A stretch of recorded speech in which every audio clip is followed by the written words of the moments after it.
Today, in the Monday Night War, it is time to crown a king here in 1996, a king of the ring. Also, Shawn Michaels versus the British Bulldog for the WWF Championship with Mr. Perfect as the referee, and the Undertaker versus Mankind. A rivalry begins. Romeo, SP3, this is True Rewind. This is True Rewind. This is True Rewind. This is True Rewind. This is True Rewind. This is True Rewind. This is True Rewind.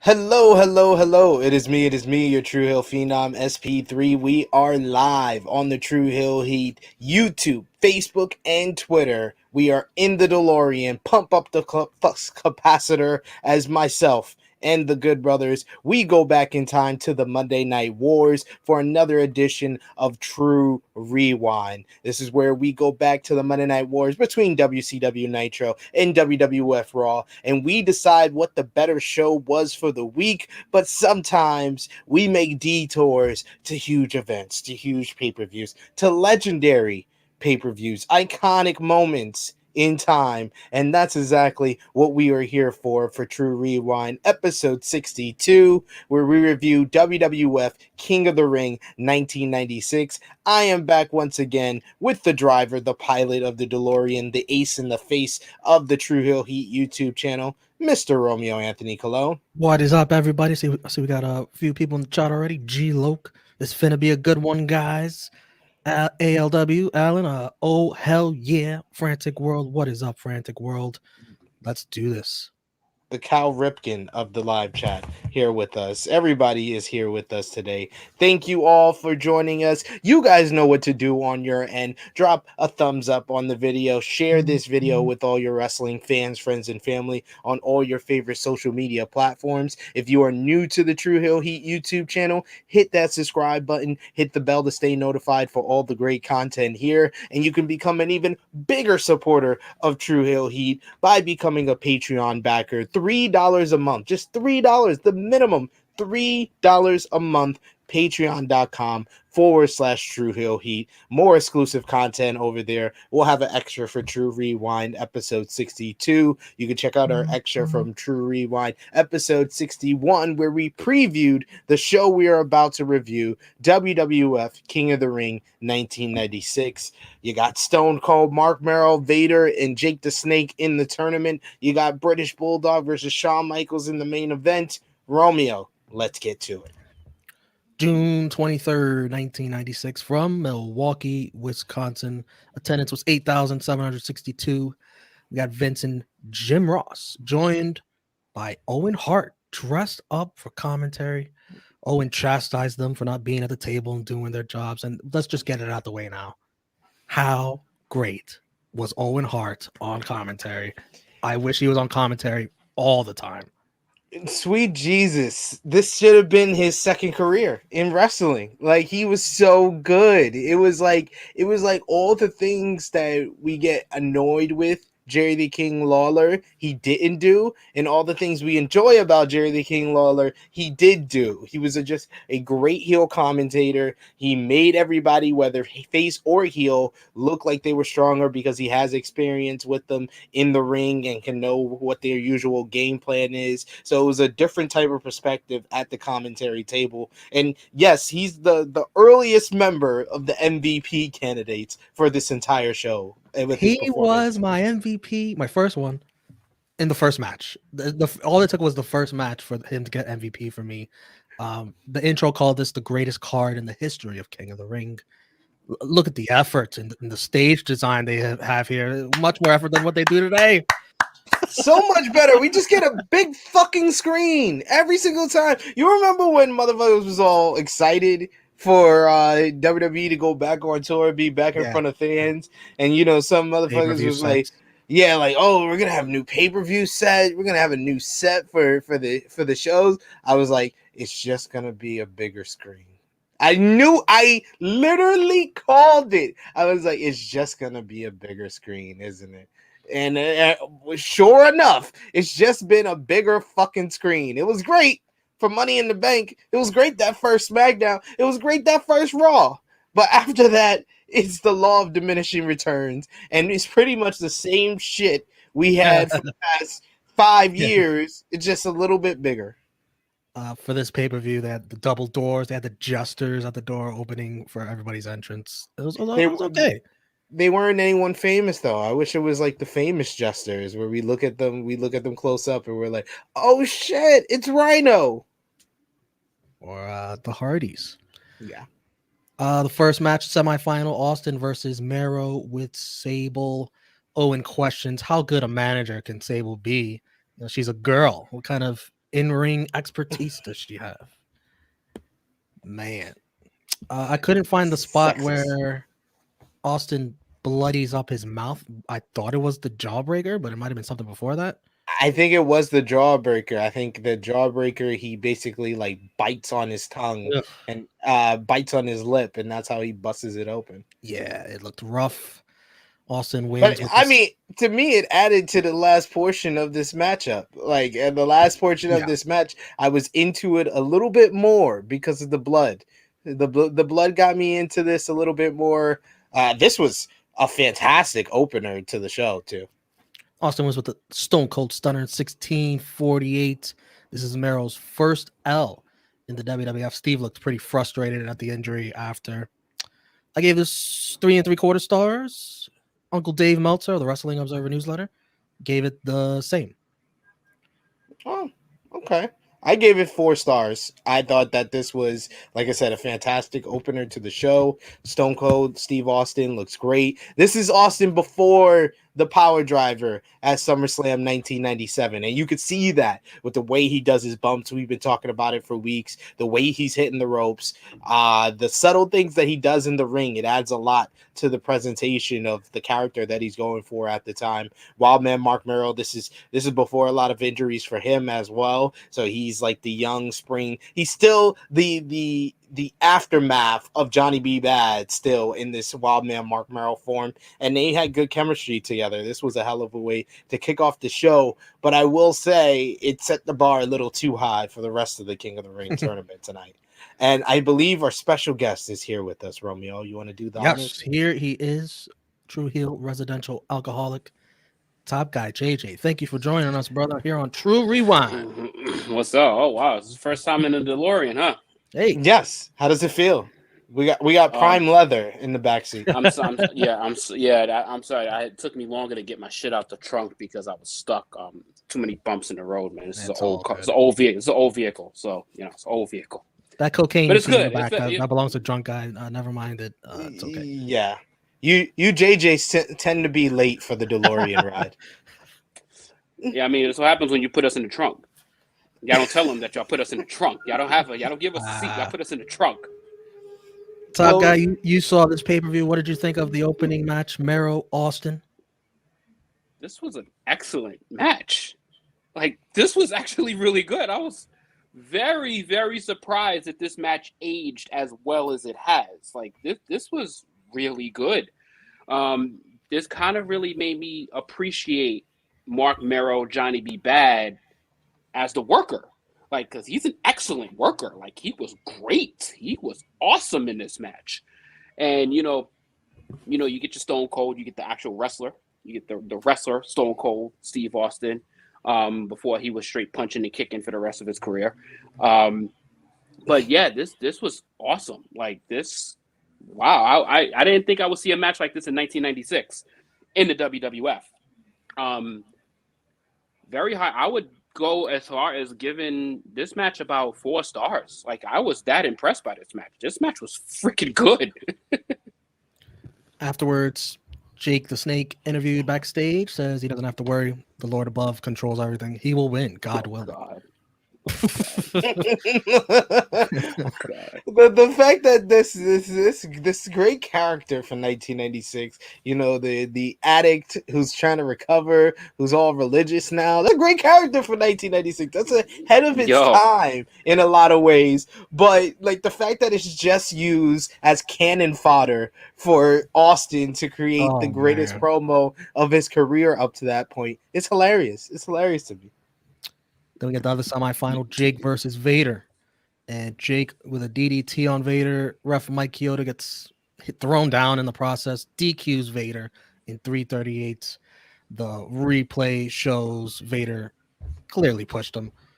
Owen Hart did a good job on commentary trying to defend his action. Yes, You he try did. to escape out of a DDT, see what you do. Vader rightfully attacks Jake after for the cheap win. I gave it a half a star. Meltzer gave it a quarter of a star. Top guy. This match wasn't long enough to get rated. I gave this was a dud. You don't give matches that had nothing in this had no substance at all. More shit happened after the match than during the match. But yeah, the best thing about this entire match was Owen Hart on commentary. Like, Owen Hart, if you didn't know how old Jake Roberts was before this show, you were guaranteed to know. As many times as this man's age was said on this pay-per-view is astronomical.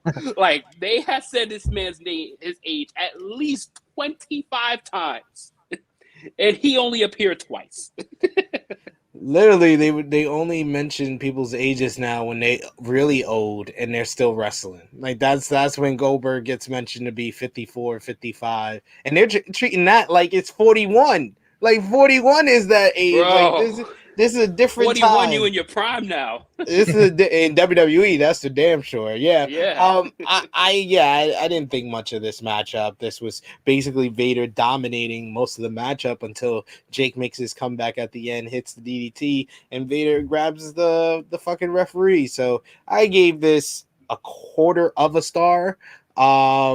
Yeah, I mean, these guys didn't mesh real well together, and you kind of could tell even without watching the show that Jake had to find some way to win versus Austin, because it wasn't going to be Vader and Austin. They wouldn't book themselves into that much of a corner, well, at least in 1996. And we got a comment question here from you, my boy Blue, saying, what year were the Hardys the Jesters? I believe I want to say 1994 or 1995, King of the Ring.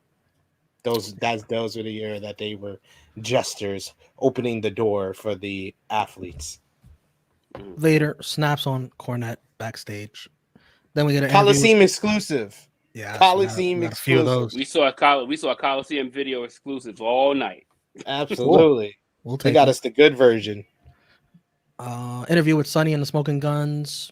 They show her footage of the Body Donna's new manager, Cloudy from Free For All. Sonny hates it. Then it's time for the tag team titles, Smoking Guns with Sonny versus the Godwins with Hillbilly Jim. Tag titles on the line. Billy Gunn taunts Phineas in the beginning of the match, saying he made Sonny feel like he will never make her feel. Cloudy interviewed and inset picture says, oh shit, do I call him a he or she? Fuck, I don't know. Cloudy says he or she got stuck. I'm canceled in 96. Here I go. Cancel coach is coming. Cancel coach is coming. Something about filling the outfit more than Sonny. Blows a kiss to JR. This match, Bart hits Phineas with his boot behind the ref's back. I would have just beaten the Godwins clean here. I don't know what you're protecting. Dirty finish, 10 minutes. The crowd doesn't even care about the Godwins as they chant for Sonny after. Was it really a dirty finish though? Like all Bart did was like gave him a fucking double axe handle to the back, and he fell. Like he got hit with like a bullet. It's a dirty finish. Come on. Come on. Star. Meltzer gave it 1.25 stars. Top guy. This match was fucking horrible. The best thing about this match is watching how fine Sunny was back in 1996. Because if you look her up in 2021, you don't want to see it. What do you say about shit like this? What the cloudy Glenn? It's this Cloudy. this type of shit. Cloudy, I call him Glenn. What? I call it Joanna Man. What is this? I was like, this is the shit that I never remembered or want to remember back in 1996. This was god awful. The whole thing, everything about this match was dog shit. Billy Gunn's introductory promo when he teased what the fuck is this guy's name? Phineas Godwin.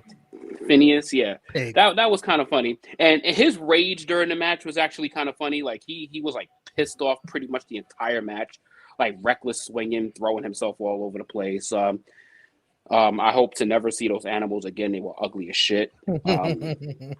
I mean, we're getting canceled by every platform. This match. Oh my god! This match, I give this match a half a star. Just because they participated longer than Vader and Jake Roberts. But other than that, this match wasn't. No, this ain't it. This ain't what I watched King of the Ring for. I gave it a star. I liked the sequence when the Godwins were, on their comeback. That was nice little action. That got the crowd into it a little bit. Other than that, yeah, this was a lifeless fucking match. And Smoking Guns, I see why Billy Gunn is not remembered for the Smoking Guns and only remembered for the New Age Outlaws now. Yeah. The shit that I want to say about this match, I can't because it's 2021. Yeah, take it easy there, pal. Bro, I am thinking. That's why I said it first. I'm not gonna say it out loud. It's just wow. Just put it like this: Owen Hart and Jerry the King Lawler mimicked a lot of the shit that I would have said during this show if it wasn't 2021. This is true. They did say a lot of offensive things. Jim Cornette backstage talks trash to Shawn Michaels. Mr. Perfect in the background dressing in the same locker room as the heels. And then Jerry Lawler makes his entrance, inspects the King of the Ring set, shits on the Milwaukee Brewers. They're probably a bunch of drunks. And then this is my favorite part of the show so far. Yes! He just starts ripping random people in the crowd. Oh, yes, this was awesome. A little kid, fuck that kid. Then some random woman in front of her husband. You swallow your chin. Bro! Oh, some of the things he was saying to the women, though, I was just like, yo, he could never get away with this in 2021. This guy on the left swatted at his hand. Yo, he said to Shorty, yo, you ain't working at the strip club tonight. Glad you up the street. He was wild. He was wild. Reckless. Then he says these two girls have faces that turn men into people like Goldust. Oh my god. He was on one. He was on one, yo. This was hilarious. Yo, if you weren't into this show, if you were a part of the crowd, you had no choice now because of the shit that he was saying, yo. Wow, yo. King was magic back then. He was magic back then. Setting up the entrance of everyone's savior, Milwaukee savior, the Ultimate Warrior. No, God. Lawler tries a lot of dirty tactics. Warrior no sells a pile driver, clothesline on a shoulder block, win it in 350. Dud. From the Wrestling Observer newsletter, Warrior had a shoulder injury, which is why Lawler killed time talking trash and why he didn't do the press slam. And fun fact, this is the last time we will ever see Warrior wrestle on a WWF pay-per-view. Is that Leave the memories alone. Is that so? Don't change a thing. And I want you here. So I have a spoiler question like later on in the show then, because we had a very interesting ending. Yes. Plans change, pal. Card subject to change is what we highlight on this occasion, ladies and gentlemen. I thought this match was a dud. Warrior has not been impressive in 1996. That is to say the least of it. He's literally put over no one. No one has gotten any molecule of offense on him. He hasn't had a match that has gone over 6 minutes long. It's like it's really frustrating to watch before your eyes, knowing the result of all of this and watching it unfold. It's really, really frustrating. But yeah, it was there. It was a squash. Dave Meltzer gave it a dud. Top guy, same from you. Oh yeah, this was like, there's things in the pay-per-view, like I didn't even remember this match even happened. I don't even remember this. I don't remember this at all. So, and I see why, because probably 26 years ago, 25 years ago, 25 and a half years ago. Yeah. I would not remember shit that happens like in a 5-minute blur. That was literally between the entrances and the shit that happened before and after the bell was a grand total of like 5 minutes. True. Alan Weinstein says, good riddance to bad rubbish. Never liked Warrior. He also says, easy on Mr. Ass. He is a legend. Mr. Ass. Mr. Ass is a legend. Mr. Ass. Not Mr. Ass is a legend. Not this smoking gun shit. No one wants to remember the smoking guns. Yeah, please. Uncle Gino with Doc Hendricks and Jake backstage. A doctor checking Jake out. Gorilla says, if he can go, he can go. I mean, he's old as fuck, so when else is he going to get another chance? Owen says, Owen Hart, oh, man. Yo. He tips his hat off to Jake, but at, 80 or 90 years old, he doesn't have a chance to get back in that ring. Says he may end his life if he tries to get back in the ring. Oh, he's just great. He's just great. Owen was awesome tonight. He was awesome on this night. Amazing. He was so good.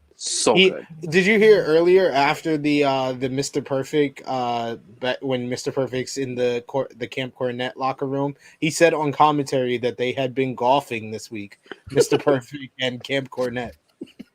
He was just great. Like, he was just adding little tidbits throughout the night that I had to write down. I don't know where they are, but I hope there's more shows with Owen on commentary coming up. I hope. This is great. Mankind versus The Undertaker. The Undertaker's entrance darker than usual, so he can surprise Mankind from the top rope to a big pop. This was pretty nice. A lot of shenanigans here behind the ref's back with the steel chair, including a chair shot from Taker to Mankind that the ref could clearly hear behind him. This is the same ref that got shoved to the ground by Vader and said, no, disqualification. Mankind with a great running knee into Taker into the steel steps. The elbow from the apron to the outside. Taker uses a chair to block that. Then an unprotected chair shot to Mankind's head. The first of many we're going to see in this feud. The first of many we're going to see from Mankind in WWF, yeah. Bearer accidentally hits Taker with the urn in the corner, aiming for Mankind, or was he? Mankind with the mandible claw. Dirty finish. I enjoyed this. I gave this 3 3/4 stars. Meltzer gave this 3 1/4 stars. What did you guys think, SP?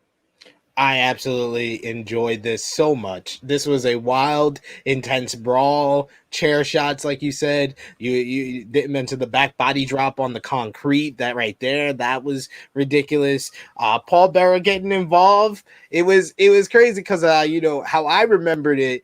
It wasn't until like SummerSlam, and like it came out of nowhere. What's about to happen, but this was the foreshadowing right here. So I like it. But this was a great physical beginning to their rivalry here. I gave it 3 3/4 stars. This was great. This was arguably one of the best matches of the night. Top guy. Yeah, to me, still to this day, 2021, 2020, 2000, to me, this is Undertaker's greatest rival ever. And you just start to see how long this has gone on for. Like, this is just very, very early in how long this is the first match for. Right. So, but this is the very beginning of how long this goes for. Because remember, this all culminates in a very, very special match later down the road. And it's kind of like it feels Mankind's career wouldn't have taken off without this rivalry.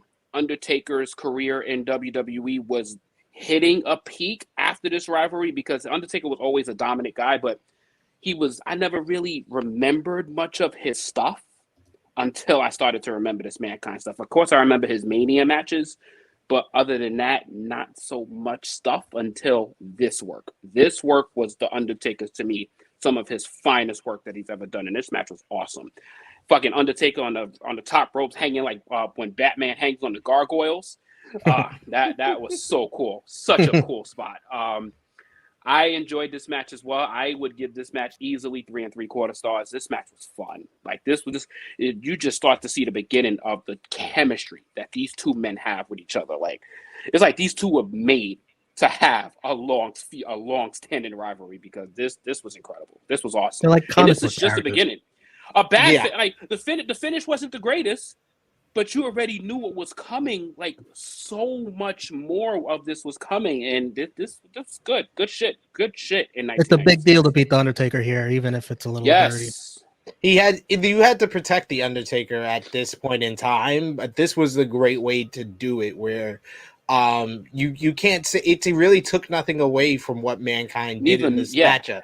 So that's the best type of interference. If the interference doesn't take away from the finish and what the goal of the match was to put over Mankind, they did exactly that. And I feel like I agree with JJ that this was the first feud that Undertaker got a lot of people's attention with because it wasn't a monster really. It wasn't like this guy that's 7 feet tall, taller than the Undertaker, bigger, wider than the Undertaker. It's a guy that Undertaker has a size advantage against. He should have a power and strength advantage against, but it's just that Mankind mentally was fucking up the Undertaker. he was just bombarding him with just crazy intensity that only Mankind and Mick Foley can offer, and it was overwhelming the Undertaker, and that's why it stood out so much more that he was taking out Undertaker every single time, because the usual guys were guys that were considered monsters. This guy was a monster of a man and a character, but he's not the monster figure that all the past rivals of the Undertaker were. Yeah, and good job by JR selling Undertaker losing, getting mandible claw. When's their Hell in a Cell match? King of the Ring in '97? Yeah, no, 2 years. 98. That's King what I'm of the saying. Ring, It culminates way later. Yeah, and this rivalry lasted a long time, and it took time off here and there, but it's lasted a long time. Doc Hendricks tells. I was gonna say great cue at the end of. You remember remember when Mankind had the sadistic music in the beginning and then the soft piano playing at the end? Yeah, I love that. Love that. It's beautiful. Doom, doom, doom, doom, doom, doom, doom. And he's so peaceful. Down. He's so peaceful at the end. He's hugging his chair. He's hugging the chair. Like it was so good. It was so good. Doc Hendricks tells Mr. Perfect it smells like collusion to dress in the opponent's locker room. Perfect says he can't even spell collusion, and why is he watching where he dresses? This is true. He makes valid points. Where's the lie, bro? Why are you watching me so hard? Shawn Michaels tried to intimidate Mr. Perfect, tells him to do his job, be fair. Perfect says he sounds kind of nervous. Man with dangly earrings going to threaten another man. This motherfucker Shawn Michaels, I can't believe this was my favorite wrestler at the time. Like a lot of the shit that we're rewatching, I'm just like, was he really just my favorite wrestler because Brett was on vacation? Like that's what it felt. That's what it was. That's what it feels like. It feels like watching it back. Is this like I like watching it back? Like there was no question. 8-year-old SP3 loved him some Shawn Michaels, and 1996 was the year that love was at like an all-time high. But watching it back, we're almost halfway through 1996. I fuck with Mankind more. I fuck with Goldust more. I fuck with Austin more. It's just like, why was I cheering for the fucking pedophile of Shawn Michaels? Oh my goodness. Yeah, kissing all those little girls. Yeah, a lot of questionable things that we did 25 years ago when we were not even 10 years old yet. Ahmed Johnson versus Goldust for the Intercontinental Championship. Ahmed wasted no time, bursting through the double doors to attack Goldust, and he even dives over the top rope. And boy, how is Damn he near fucking paralyzed? killed himself. Like, Yo. oh my god. Like, look at this picture. Like, Oh look at my where his legs are. god. Yo, once his ankle hit the rope, I was like, oh my god, he's about to die. Yeah. Wow, he was very lucky there. Goldust with a sleeper, but he releases the move, so he can check Ahmed, see if he's breathing. And then he gives him mouth to mouth again. The crowd Yo, wasn't shrieks he- in horror. Yes, Yo. the crowd shrieked Yo. like he had pushed the old lady into the street. That's how they screamed. Yo, this motherfucker was feeling up Ahmed throughout the match, bro. Like, yo, nah, son. And the crowd with the facials are just they're horrified. They've never seen anything like this in 1996. Yo. Ahmed wakes the fuck right up and does his crazy comeback and squashes Goldust for good with the Pearl River plunge to win the title and new 15 minutes 27 seconds. The crowd popped big. Post-match, Ahmed doused with champagne backstage by the other baby faces to celebrate. Shawn Michaels comes around and gives him a hug and quickly leaves because he'd rather be caught dead than caught hanging out with some of these guys in the locker room. I gave this 2.25 stars. Uncle Dave gave this 2 stars. What'd you think, SB? I gave this 2.5 stars. I enjoyed this more. Maybe it's because I'm an Ahmed Johnson fan, and I'm not afraid to say it. Mr. Pearl River Plunge in those great, excellent, eloquent fucking promos he does. The botch at the beginning was scary. I'm glad they let Goldust take the reins of the matchup. After that, Goldust basically. Goldust getting too horny was the reason why he lost this match. He had the match won. He had him asleep, but he said, "Oh, he's asleep. I have an opportunity to grope a man and try to kill him." I And love Owen Hart again. He's like, well, if he wants to do that, why does he get the pin first? Then he could give him mouth to mouth. Exactly. Owen was thinking logically. Goldust was thinking with his other head, and that's why he did what he did and got the loss here. I'm disappointed in Goldust because I feel like that means less Goldust promos, and that's what I need on the show. But I was happy for Ahmed because I get more Ahmed promos then. Top guy. Wow. This match was creepy. Like like to not understand all the little subliminal little things that he was doing during this match. The subdued touches, him catching him in vulnerable spots. Yo, it's wicked how this dude was back then, yo. But what's crazy is how good he was in the ring. Like he was still so goddamn fluid in the ring. He still held down the match very well. Spot on with wrestling, spot on with his moves. Like he does everything like a natural, pun intended as to what he is now. There you go. But it's cool, like to see, this lasted this long, to see how good he was then and still how good he is now. And one of my favorite parts at the end of the match was when Owen was like, Ahmed's incensed, and I don't blame him. He's like, he just gave him mouth to me. Like he went from trying to be the heel commentator for the entire match to literally understanding why Ahmed is so pissed off. He's like, he puts him away. I get it now. I get it. He puts him away. I get it. And good match, man. Good match. Better than probably what some people would give it credit for. I gave this match 3 stars. Like this match was pretty good. Like with all the little shenanigans in there, like great, like storytelling. This is storytelling at its WWF finest at the time. Frantic World, I hope WWE makes King of the Ring a pay-per-view again. Yeah, no, they don't care about that anymore. Unfortunately, no. I like Doesn't the seem multiple like that's matches in possible. one night thing they had. No, that was interesting. That was fun, but no more. And DJ Eric giving you an idea here, SB3. If True Hill Heat had some stickers, I would buy like 12 to put on my laptops, DJ equipment, etc. Become a Patreon backer, $3 a month, and maybe we can work on that, sir. We can. We're trying to come up with more merch for our Patreon backers, make it more incentivized for the backers. So stickers, if that's one of the requests, for sure, let us know. Brian Pillman comes out on crutches, healing it up to the fans. And then he's interviewed by Jim Ross. He doesn't give a damn about his family and the sewer of human waste amongst them. He's the greatest star ever placed on God's green earth. He's gonna rape, pillage, and plunder this entire federation. The shit they got away with it this time. Are you fucking kidding me? The way he said it, I'm gonna rape. Jeez. Wow. He put the hard R. That was the hard R right there. Yes. Wow. Cancel culture was okay. They would have had a field. They would have had a field day just with this this pay-per-view shit. alone.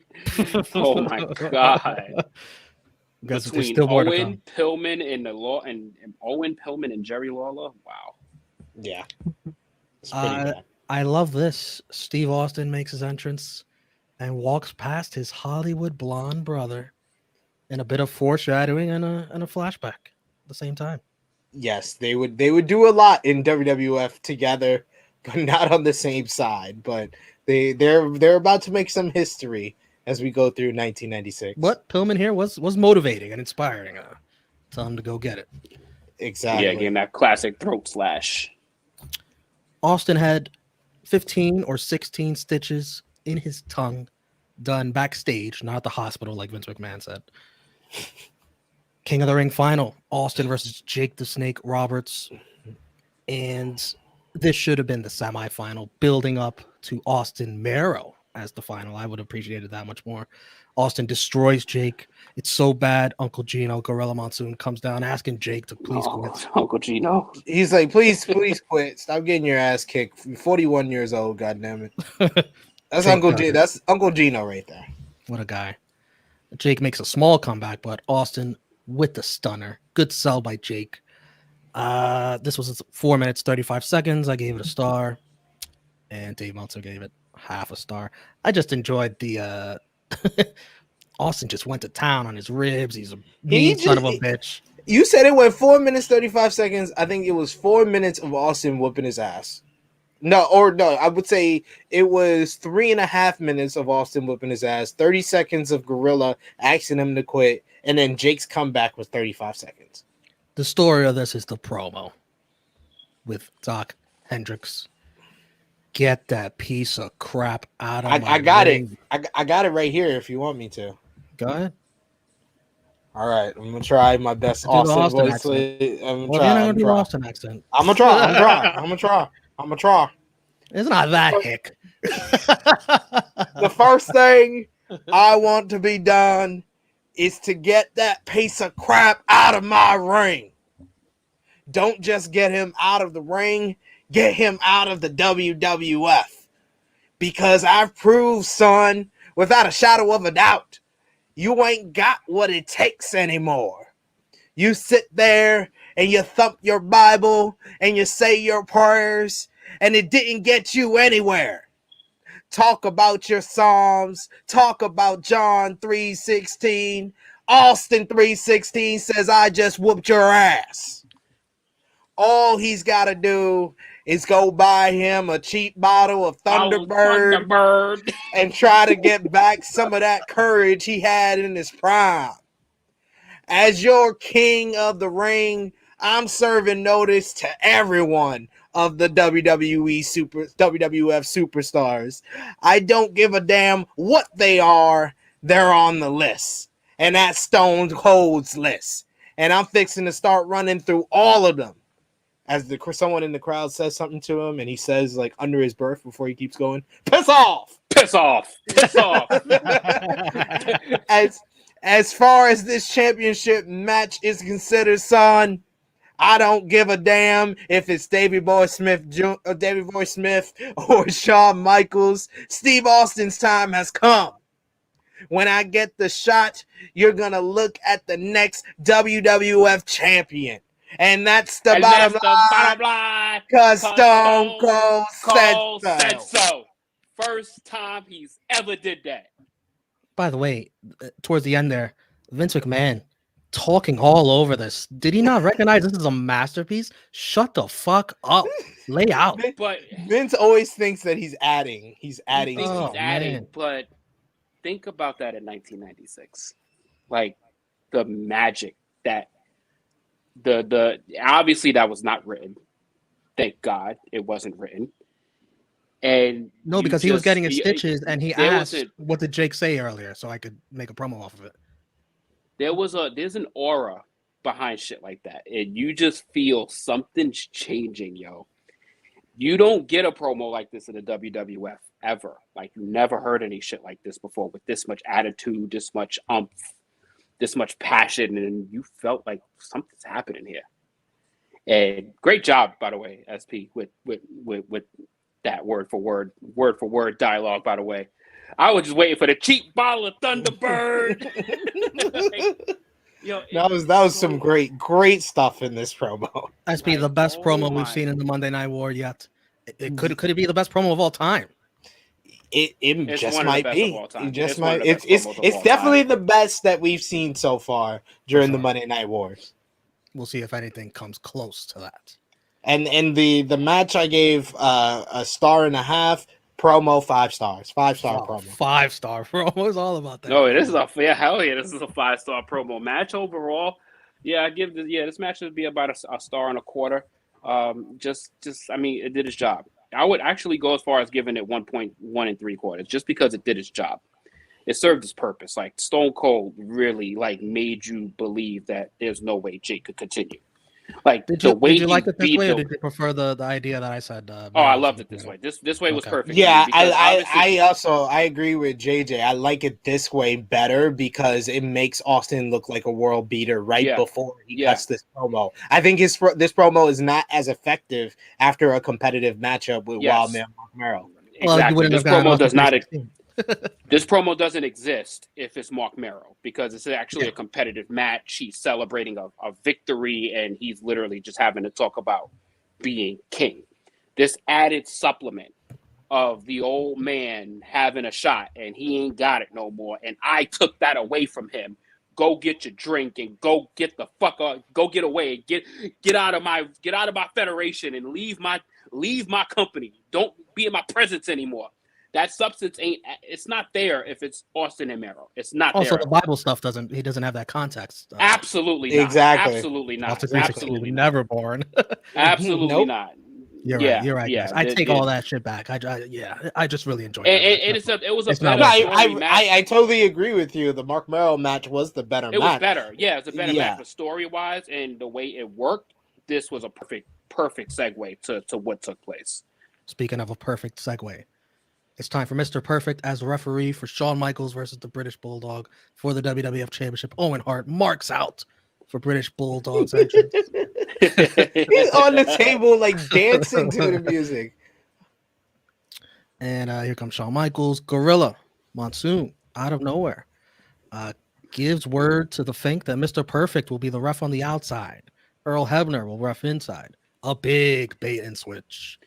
Bait and switch, baby. This is the era of Uncle Gino. That's what we do out in these streets. My God, thank you, Romeo, for your work in getting the old wrestling observers. Because knowing that Michaels and Bulldog didn't like their match last month made me realize that these motherfuckers put on their working boots in this Working one. boots. They were like determined to have the match of the night here. Let me talk a little about commentary here because Owen Hart. These Harts really don't like Mexicans, man. He called Jose Lothario a dirty Mexican. Remember Bret Hart in his training package? He didn't like Mexicans. Yes. The way they wrestled. Oh man, I laughed my ass off when they start talking about Diana's beauty, and Owen says he has a beautiful family. like that's the like what? That's your sister. Why are you talking about how I don't- beautiful your when he says sister-in-law is? he says he's got a few ugly brothers though. And then JR asks, "Are you adopted?" He's like, "What kind of stupid question is that?" Great stuff. Yeah, even if they try to play that shit off, they look way too much alike to even try to play it off. Her, Brett, and Owen look alike for sure. Yeah, for sure. Bulldog slips off the top rope going for a headbutt. Owen blames Jose Lothario, who's on the other side of the ring. Hebner takes an completely unnecessary bump. Unnecessary. There was no fucking reason for that shit. It doesn't factor into the finish at all. No. Really. Shawn with the elbow drop, sweet chin music that misses by a mile. Yes. I mean, the weird finish gets weirder when Mr. Perfect comes into the ring to count the 3. Owen pulls him out at 2, but Hebner counts the 3. He's the ref. 26 minutes, 23 seconds. Owen's confused with Mr. Perfect on the outside. No idea what's going on. Owen and Bulldog, they attack Shawn. Ahmed with the save for his new friend. Vader comes down to help Cam Cornette. The bell rings for all the chaos. Vader's about to squash Shawn from the top rope, but Ultimate Warrior with the save to a huge pop.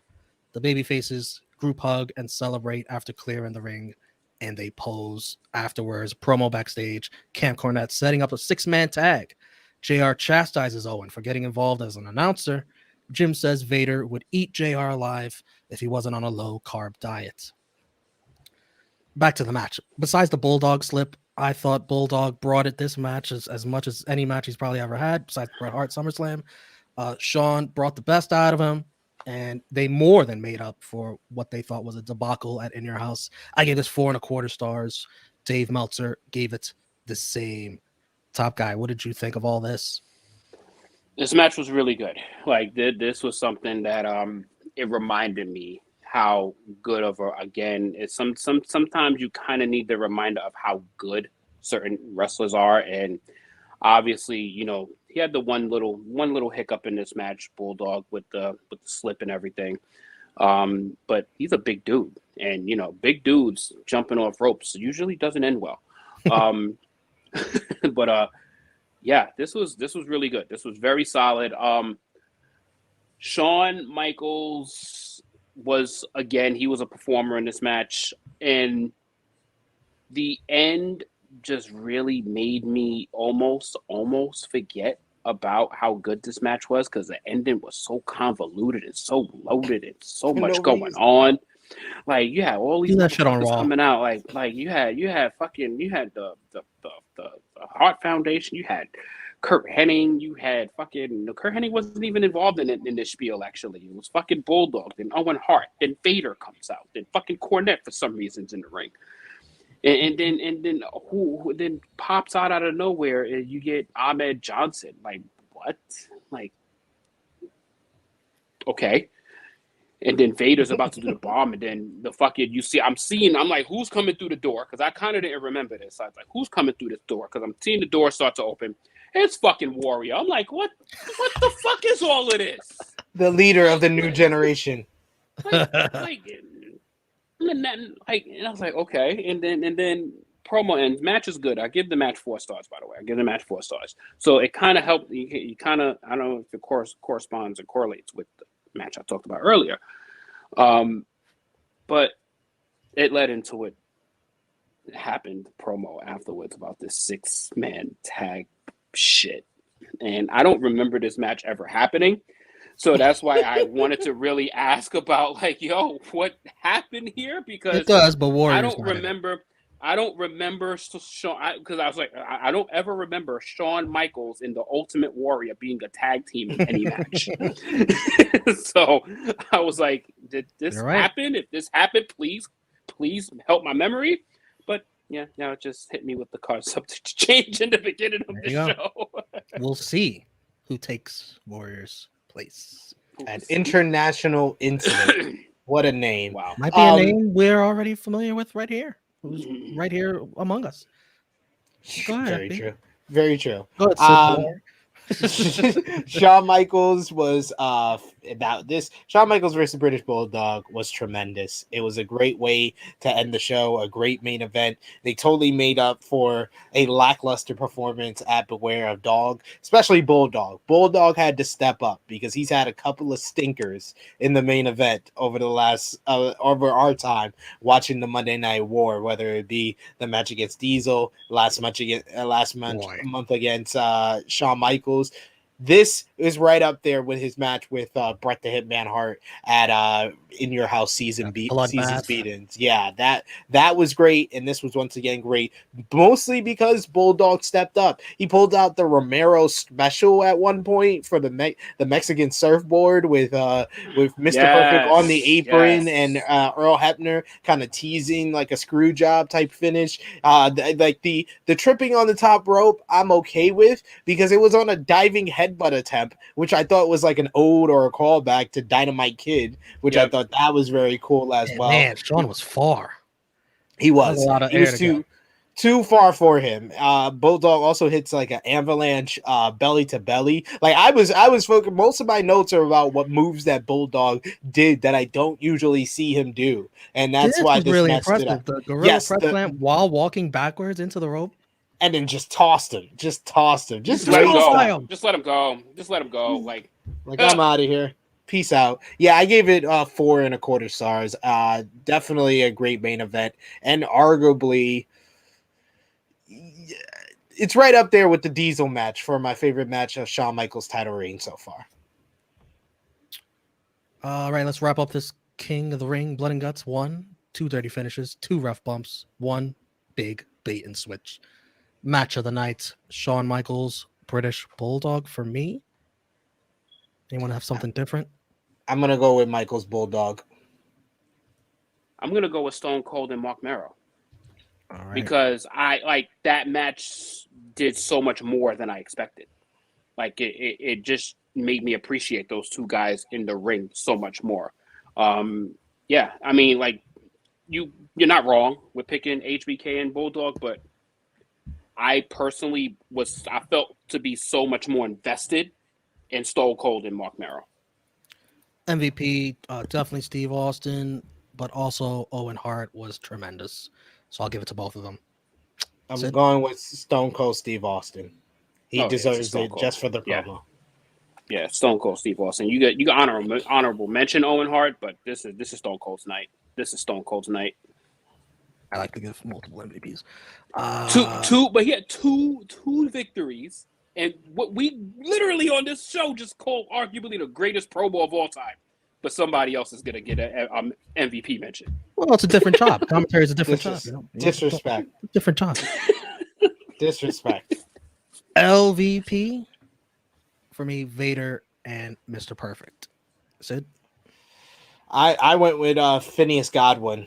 Phineas Godwin is a cuckold. He likes watching Sonny get used by other men, and he loves to lose. And he lost to a fucking double axe handle to the back of the head. Like, what? Seriously? Fuck out of here. LVP. Top guy. Mine might be a little unpopular, but my LVP is going to be Goldust, bro. Like, yo, start thinking about other shit during you had the fucking title. You had the title match won. Like, you literally won the match. And you bring a man back to life to have him beat you. Like, nah, bro. He wasn't the most logical thing to do. He's the only dude that lost the title during this night. And it was because of his own actions. Because he thought with his penis. Exactly. Warning. LVP shit. Why are you penalizing him for being horny? I think it's okay. I think it's okay to be horny. Because you got fucking Melina at ringside. Marlena is right. I digress. LVP is Goldust. We all agree this is a thumbs up pay-per-view. Oh yeah, for sure. Yeah. I was like this, but yeah, I'll go with thumbs up. Let's rate between it on Owen Hart, Stone Cold, the fuckery. Yeah. Sure. Let's rate it on a scale 0 to 10. I'll give it a 6.6. The historical significance, of what this leads for Steve Austin, what this begins. The 3 good matches and Owen Hart, amazing. So 6.6 for me. What do you think, Sid? I'll go with 6.5. 6.5 out of 10. 3 really strong matches. Austin, Mero, Mankind Taker, and Michaels and Bulldog. So those really carried the show. One of an all-time great promo, an all-time great King of the Ring winner. So yeah, this was a very memorable show. WCW has a lot to live up to with Bash at the Beach in 2 weeks. It's okay. I'm gonna give this a 7. I'm gonna give this a 7 based on just the overall, just the significance of what the night was like. This is a magical night for Stone Cold Steve Austin. Great night for Ahmed Johnson. Great match between Shawn Michaels and British Bulldog. You're gonna get that filler shit in between. That's just classic pay-per-view shit. But yeah, this was a strong pay-per-view. I actually stayed up till quite a late hour watching this. Surprisingly, I didn't fall asleep on a WWF show, which felt great to not do. Yeah, I give this a 7. Come on, JJ. You never been so horny you can't win the match? Ask Alan Weinstein. I know I'm gonna get mine later. But I got a job to do for these 15 minutes. I got one job, and I can't escape the thoughts of my penis to keep a title. To keep a title. He had a conversation with his penis, like calm down, relax. All right, let's go get this chocolate. Oh fuck. Let's guess how many pay-per-view buys this did. For reference, In Your House number 8 did 110K, 110,000. What do you think this did, SP3?